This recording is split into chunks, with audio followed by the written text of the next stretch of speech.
નમસ્કાર દર્શક મિત્રો. અમરેલી જિલ્લાના જાફરાબાદ તાલુકાના હેમાળ ગામથી કડિયાળી જતા રોડ અતિ બિસ્માર હાલતમાં હોય સરકારશ્રીને રજૂઆત કરતા મંજૂર કરેલ છે.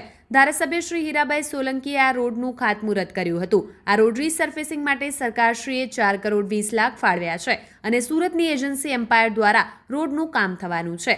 ખાતમુહૂર્ત હીરાભાઈ સોલંકીએ કર્યું હતું. આ તકે ધારાસભ્ય શ્રી હીરાભાઈ સોલંકી, જિલ્લા પંચાયત સભ્ય શ્રી કેપી ભીલ, જિલ્લા પંચાયત સભ્ય શ્રી દેવજી પડસાલા, ટિમ્બા યાર્ડ સેક્રેટરી મનુભાઈ વાંજા, તાલુકા પ્રમુખ બાલાભાઈ કોટીડિયા, તાલુકા પંચાયત ન્યાય સમિતિ ચેરમેન કાંતિભાઈ જોગડિયા, તાલુકા પંચાયત સભ્ય હિંમતભાઈ સોલંકી, સરપંચ શ્રી હેમાળ કાનાભાઈ બાંભણિયા, સરપંચ શ્રી કડિયાળી સબજીભાઈ મકવાણા, સરપંચ શ્રી ગેસપુર સોખડા દિલુભાઈ વરુ તથા સરપંચશ્રીઓ તેમજ તાલુકાના સભ્યશ્રીઓ તથા તાલુકા ભાજપના કાર્યકરો, હેમાળ ગ્રામજનો, કડિયાળી, ગેસપુર, સોખડા ગ્રામજનો ઉપસ્થિત રહ્યા હતા. આ રોડ મંજૂર થતાં આજુબાજુના ગ્રામજનો તથા રાહદારીઓએ ખુશીની લાગણી વ્યક્ત કરી હતી.